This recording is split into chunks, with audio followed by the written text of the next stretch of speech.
폭력 스피릿의 습격, 폭력 스피릿의 습격이라는 제목으로 하나님 말씀 증거하도록 하겠습니다. 우리가 천국을 사모한다, 또 천국이 가까웠다 이렇게 얘기를 합니다. 하나님 나라라는 얘기인데 하나님 나라는 이렇게 환경에 있지 않습니다. 그래서 천국 같아요. 그게 뭐 좋다, 좋은 환경이다 이렇게 접근하는 것은 이제 순진하다고 생각합니다. 성경에서 말하는 천국을 말할 때는 가치관이에요. 하나님의 다스림, 하나님의 가치관. 그럼 이 땅에서도 천국이 가능하다 그런 거죠. 그러니까 그 가치관과 하나님의 다스림, 그게 천국이라는 것입니다. 그런 의미에서 출애굽기 21장부터 23장까지 나오는 말씀은 천국의 윤리예요. 천국의 백성들은 이런 다스림을 가지고 이런 가치를 가지고 살아야 된다. 그래서 그 가치를 볼 줄 아는 예수 공동체의 가치를 발견하는 시간이 되길 바랍니다. 핵심은 생명이에요. 첫 번째는 생명을 소중히 여기라라는 거죠. 12절 보니까 사람을 쳐 죽인 자는 죽이라. 또 14절, 15절 보니까 고의로 죽였으면은 뭐 어떤 방법이든지 그 죽이라. 또 특별히 15절 보니까 자기 아버지나 어머니를 쳐 죽인 자는 반드시 죽일지니라. 왜 부모의 문제를 이렇게 심각하게 얘기하죠? 부모의 관계는 모든 관계의 기초이기 때문에 그렇습니다. 자, 목회하다가 느끼는 게 그거예요. 부모님과 자식과의 관계는 모든 관계의 기초예요. 그래서 부모와 자식 간의 관계가 안 좋은 사람은요, 어딜 가든지 관계가 안 좋습니다. 그래서 어떤 회사에서 직원을 채용할 때 효자를 뽑는다고, 효녀를 뽑는다고, 저게 무슨 얘기인가 했더니 그게 맞아요. 어떤 사람이 부모를 배신한 사람은요, 배신이 참 쉽습니다. 부모도 배신했는데 이렇게 되거든요. 그리고 부모를 제대로 돌보지 못하는 사람은요, 그 어떤 사람도 돌보지 못한다는 것입니다. 이건 원리예요. 그래서 우리가 모든 관계의 기초, 모든 관계를 제일 먼저 훈련시키는 것은 부모와의 관계예요. 그래서 뭐 그런 얘기 하잖아요. 보이는 부모도 섬기지 못하는데 보이지 않는 하나님 어떻게 섬길 수 있겠느냐. 그래서 부모 공경에서부터 이제 하나님 공경으로 가고, 물론 반대일 수도 있습니다. 하나님 공경하는 그 내용을 가지고 이제 부모님께 공경하는 것들이 되겠지만, 우리가 태어나서 의식을 갖게 된 첫 번째 관계가 부모와의 관계예요. 혹시라도 내 인생에서 관계가 안 좋습니다, 그런 분들 계시죠? 한번 곰곰이 생각해 보세요. 부모와의 관계가 깨져 있지 않습니까? 그럼 그 어떤 것도 풀리지 않아요. 그러니까 부모와의 관계는 모든 관계의 기초가 된다. 그래서 이게 굉장히 강하게 얘기를 하는 것입니다. 16절을 보니까 인신매매 이런 거 하면 안 된다는 거죠. 인간의 존엄성 반드시 죽일지라. 22절은 또 낙태의 문제 또 다루고 있고, 26절, 27절 보니까 종의 눈을 실명하면 뭐 이를 부러뜨리면, 이게 굉장히 중요해요. 종이라고 함부로 다루지 말라는 거죠. 종이라고 막 이 부러뜨리고 눈 상하게 하면 대가 자유를 주라는 거예요. 풀어주라. 그죠? 이게 사람의 존엄성, 인간의 존엄성, 그런 걸 얘기를 하고 있다는 것입니다. 그리고 강력하게 경고해요. 반드시 죽일지라, 반드시 죽일지라. 이건 무슨 얘기죠? 그 하나님이 잔혹하다 이렇게 이해하면 안 되고요. 그런 일은 절대로 일어나서는 안 된다 이렇게 해석을 해야 돼요. 참 마음도 이게 삐뚤어져 가지고 이게 무슨 뜻인지 이해를 못하는 거예요. 예를 들어서 부모님이 이제 어린아이에게 너 잘못하면 혼난다 그렇게 얘기했다는 거예요. 그 이걸 잘못 독해하는 방법이 뭐죠? 우리 부모님의 취미는 나를 혼내는 거야. 어린아이가 이렇게 해석을 했다고 생각해 봐요. 그러면 저런 멍청한 녀석, 부모의 마음을 모르는구나, 그런 얘기죠. 너 이런 거 하면 혼난다. 그거는 부모의 취미가 아이 혼내는 게 아니고 절대로 하면 안 된다는 거죠. 그렇게 이해를 해야죠. 반드시 죽일지라 그러면 절대로 하면 안 된다 이렇게 받아들이는 게 옳다는 것입니다. 그래서 하나님의 뜻이 뭐예요? 죽이는 게 아니고 살리는 거라는 거예요. 하나님은 살리는 쪽에 집중하기를 원하신다는 것입니다. 그래서 이 살리는 거에 반대가 되는 게 뭐냐 하면 그게 이제 폭력이거든요. 폭력은 죽이는 거잖아요. 우리 죽이는 거 시작이 폭력입니다. 그래서 하나님께 생명이 달려있다 이걸 믿는 사람들은 폭력적이지 않아요. 폭력은 뭐예요? 하나님 안 하면 내가 한다는 거 아니에요. 그죠? 하나님이 저놈 안 죽이면 내가 죽이겠다는 거 아니에요. 그래서 모든 폭력의 뿌리는 하나님 무시가 있어요. 하나님 무시하고 내가 다 해버리겠다라는 것입니다. 이거 아니라는 거예요. 그래서 우리가 하나님의 자리로 가는 것 중에 대표적인 게 심판이거든요. 심판. 그 심판의 뿌리도 폭력이에요. 그죠? 그래서 하다못해 뭐 국가 폭력도 안 된다 이래가지고 사형제도 안 된다 이렇게 얘기하는 그 뿌리 중에 하나가 이거라고요. 생명은 하나님께서 맡으신 거기 때문에 우리 인간이 좌지우지할 수 없다라는 그 정신, 이게 율법 정신의 가장 중요한 것이라는 겁니다. 하나님은 살리는 분이다. 이 원칙을 꼭 붙들었으면 좋겠습니다. 그럼 마귀는 뭐예요? 하나님의 것을 다 깨는 게 마귀 아니에요. 두 번째, 마귀는 폭력적으로 만든다는 것입니다. 우리가 믿음을 저버리라 그러면 믿음 저버릴 사람이 몇 명이나 되겠습니까? 믿음이 생명인데 믿음을 저버리라 그러면 그거는 아니다 그럴 거예요. 근데 슬금슬금 들어와서 폭력적이 되라 그러면은 그거는 별 저항 없이 받아들이는 경우가 많다는 것입니다. 마귀 전략이 뭐예요? 하나님 거부하라 그러지 않고 폭력적으로 문화를 자꾸만 만들어가는 것입니다. 폭력이 뭐예요? 왕따 시키고 교회에서도 그런 거 있죠. 뭐 집사님들끼리 짝 있다가 한 사람 밥도 같이 안 먹고 왕따. 왕따가 뭐예요? 그 폭력 아니에요? 그 생명을 말라 죽이는 거 아니에요, 그죠? 그런 식으로 하는 때가 있다는 것입니다. 그 사회적으로도 저는 일본 같은 사회가 굉장히 폭력적인 사회라고 생각했어요 옛날에. 이지메 같은 게 있잖아요. 그게 폭력이죠. 때리지 않더라도 왕따 시키는 게 폭력이고 우리도 남 욕할 게 아니에요. 우리 뭐 더 심하죠, 그죠? 이런 것들이 오게 된다. 직장에서 많이 느낀 게 뭐예요? 직장 정치라고 해요. 정치가 뭐예요? 못된 것만 배워가지고 정치가 아니에요. 그건 왕따지, 그죠? 왕따 시키는 거지. 편나르고 직장 정치를 잘해야 된다. 뭐 그건 폭력적이라고요. 비디오 게임을 보십시오. 전부 다 폭력적이에요. 영화 뭐 최근에 영화 제가 못 보겠어요. 그죠? 머리가 아파가지고. 왜냐하면 영성에 도움이 안 돼. 이게 폭력적이에요. 뿌리에 마귀가 있는 거라고요. 지금 한 5년 전쯤에 그 콜로라도에서 총기 난사 사고가 있지 않았습니까?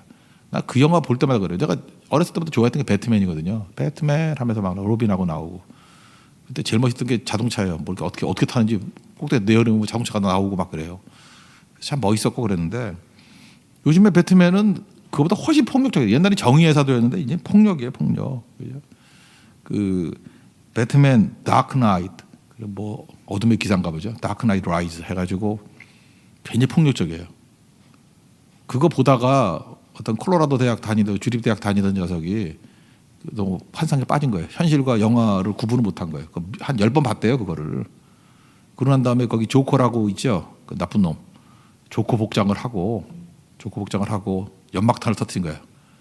그러니까 요즘에 영화에도 뭐 4D 이런 거 있잖아요. 그죠? 막 의자도 움직이고 막 물도 튀기고 진짜 총을 난사한 거예요. 근데 처음에 도망도 안 갔대요. 막 환호성을 질렀대요. 와 이거 리얼하네 하면서 이게 영화인 줄 알고 이게 우리 생각지도 않았던 이벤트인 줄 알고 그래서 이벤트 좋아하지 말라고 형제도 그죠? 이벤트 좋아하면 죽어요. 그죠? 영화 이벤트인 줄 알고 그래서 도망도 안 쳤대요. 제가 알기로 12명 죽고 한 60명이 70명인가. 미국 영화 크지도 않은데 그죠? 거기 난사여가지고 그 굉장히 많은 사고를 일으켰어요. 그 뿌리가 어디에 있어요? 폭력성. 왜 그런 영화 만드는 거에 대해서는 우리가 비난을 하지 않나요? 그게 폭력적이라는 것입니다. 폭력적이 되니까 생명이 경시되는 거예요. 생명이 하나님께 달려 있는데 스스로 죽고 자살이 뭐 죄니 아니니 자꾸 이런 얘기를 하는데 그게 어떻게 죄가 아닌 될 수 있겠습니까? 뭐가 죄예요? 하나님의 영역을 내가 건드는 거 아니에요. 그죠? 내가 좌지우지할 수 있다는 거 아니에요. 그러니까 그건 물론 안 됐죠. 얼마나 힘들면 저러겠습니까? 하는 그런 동정하는 마음은 맞겠지만 그 자체가 하나님의 영역을 침범하고 있다는 건 맞는 거죠. 낙태도 마찬가지고. 이런 것들은 생명은 하나님 손에 달려 있다. 이게 가장 중요한 거라는 것입니다. 중요한 건 뭐냐면 이 폭력은요. 이게 대를 이어서 이게 연결이 된다는 것입니다. 그 아버지 학교 이런 거 하잖아요. 하면은 이제 상처 얘기를 하잖아요. 그럼 아버지에 대한 상처가 무지 많아요. 그러면 아버지가 폭력적이어서 어머니 때리고 나도 때리고 뭐 그랬다. 폭력적이다.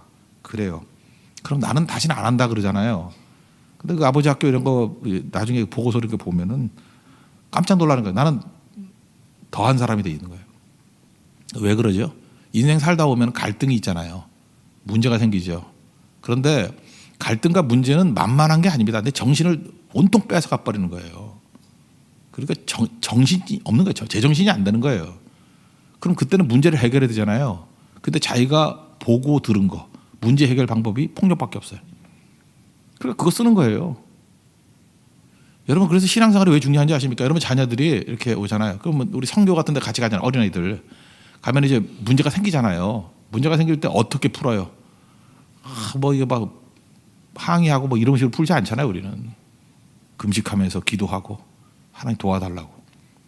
그래서 그 문제들이 풀리는 걸 본다고요. 거기도 갈등도 있을 수 있잖아요. 그럴 때 어떻게 풀어요? 십자가로 풀잖아요. 그러면 그게 교육이라는 거예요. 애들이 가서 뭐 놀다만 오는데 뭐하러 데리고 가느냐? 아니에요. 거기서 뭘 배우느냐? 인생에서 살다 보면 갈등이 생기는데 문제가 생기는데 배운 거예요. 갈등 해결 방법이 이런 거구나. 저는 애들이 놀 때 한 명의 여자애가 그러더라고요. 막 애들이 싸우니까 야 같이 기도하자 그러더라고요. 그게 뭐 물론 거의 먹히진 않더라고요. 뭔 소리 하고 이제 무신당했지만 그러나 그 한마디가 그게 선지자의 음성이에요. 그죠? 선지자의 음성이죠. 그거 걔는 되는 거예요. 이제 그런 분위기가 물론 딴 걸로 안 되는 거 알 거 아니에요. 그러면 갈등 해결 방법을 안 거 아니에요. 일단은 하니 못하니는 둘째고 해결 방법을 알면 그쪽으로 가게 돼 있다라는 것입니다. 왜 폭력이 대물림되는지 아십니까? 해결 방법이 그밖에 배운 게 없기 때문에 그래요. 그러니까 여러분들이 폭력적으로 문제 해결을 했죠. 그리고 자녀들 내팽개 주면은 그 자녀 100%입니다. 여러분 같이 됩니다. 똑같이 돼요. 똑같이 폭력으로 해결할 수밖에 없고. 왜냐 보고 배운 게 그거밖에 없거든. 아들이 그 와이프 잠깐만 때리니까 왜 그러냐 했더니 아버지가 그렇게 하더래요. 아버지가 그렇게 문제를 풀어가더래요. 여러분 그런 거 있잖아요. 그 어디 가서 소리 버럭 지르잖아요. 이렇게 막 뭐야 그러고 막 그죠. 그러면 깜짝 놀라 다 쳐다보죠. 그래서 이렇게 잘해주잖아요. 그 미친놈이에요. 그 왜 그런지 알아요?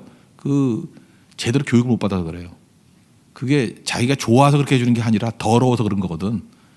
여기저기 막 오물 흘리면은 사람들이 아 괜찮아 괜찮아 그 치우잖아요.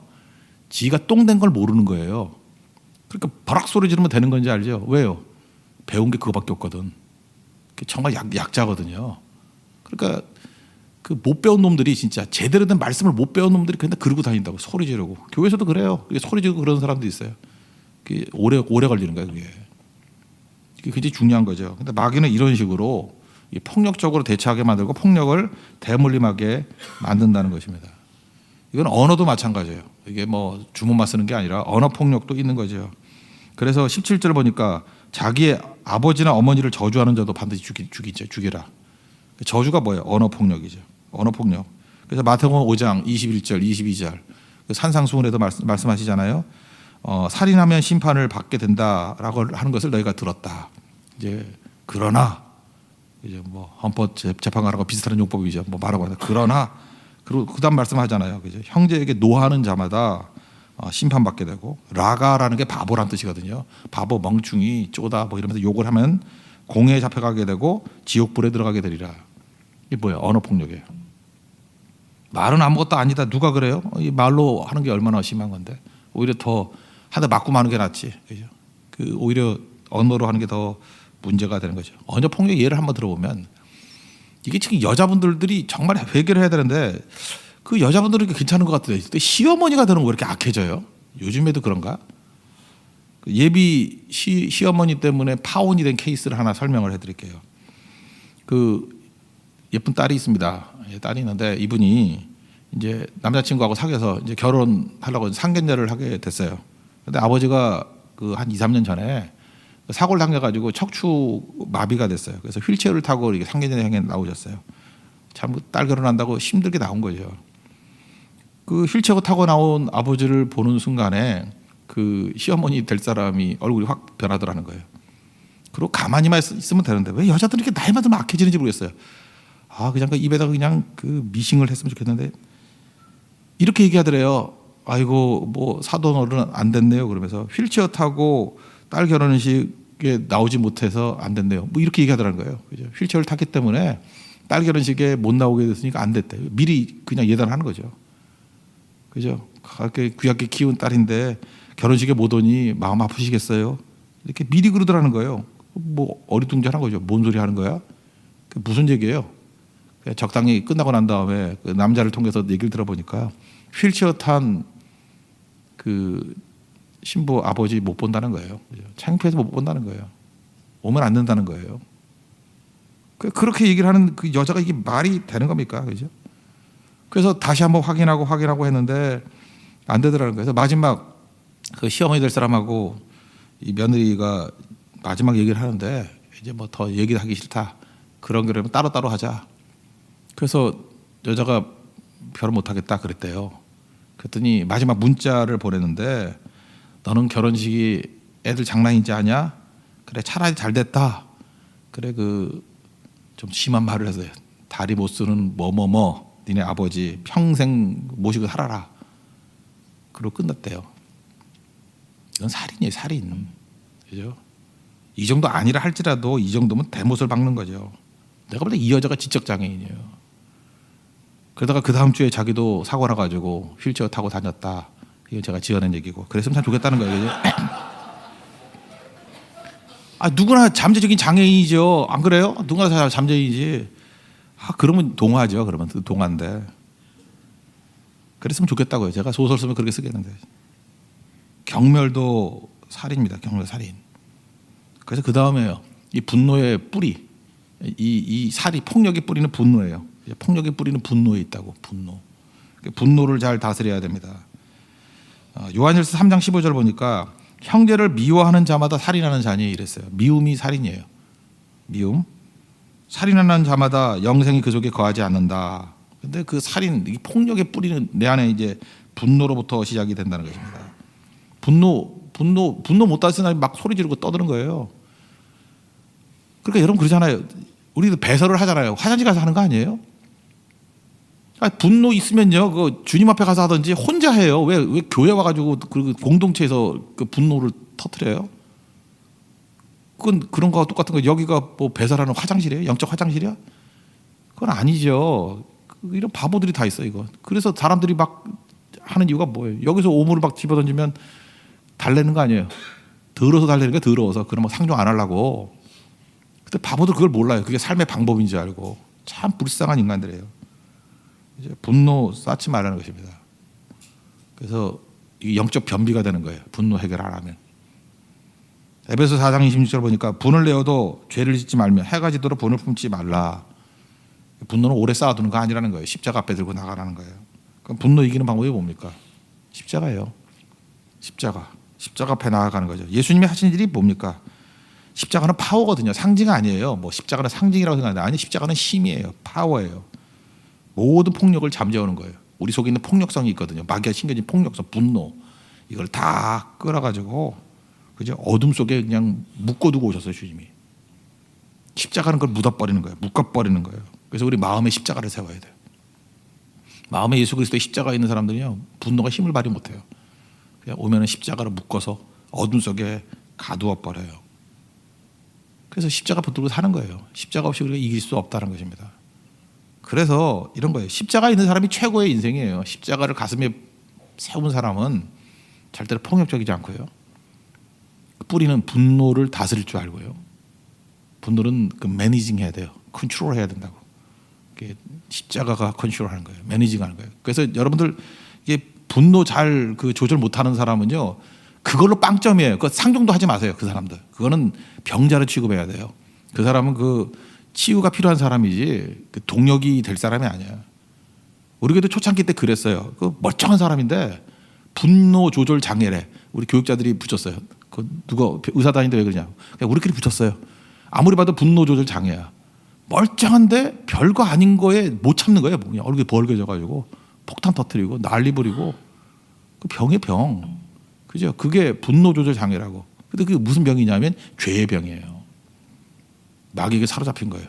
아마 물론 어렸을 때 뭐 상처도 있겠죠. 무슨 당했던 것도 있겠죠. 근데 그게 처리가 안 된 거예요. 그러니까 이게 쌓여있던 것이 핵무기같이 터져버리는 거죠. 모든 관계를 다 깨버리고 교회를 어렵게 만들고 가정도 어렵게 만들고 관계를 어렵게 만들고. 이게 하나님의 창조 원리를 깨는 거잖아요. 그래서 예수님이 오신 거 아닙니까? 십자가. 우리 다 그런 죄인들이에요. 십자가 앞에 나아가서 우리의 분노를 잠재우고 폭력성을 죽이고 예수님의 십자가의 능력을 말미암아 살리는 거죠. 내가 온 것은 양으로 생명을 얻게 하고 더 풍성히 얻게 하려는 것이다. 요한복음 10장 10절의 말씀과 같이 생명이 풍성해질 수 있는 우리 하나님의 거룩한 백성 되기를 바랍니다. 그래서 우리 십자가 그 사랑 그 찬양 2절에 보면 그 지나간 일들을 기억하지 않고, 그죠? 그게 이유가 뭐냐? 그게 폭력성이 잠재되어 있는 거예요. 분노, 미움, 상처. 빨리 십자가 붙들어야 돼요. 그래서 승리할 수 있는 믿음의 종 되기를 바랍니다. 예, 모두 자리에 일어나겠습니다. 십자가 그 사랑 우리 1절 2절 찬양하고 우리 기도하도록 하겠습니다.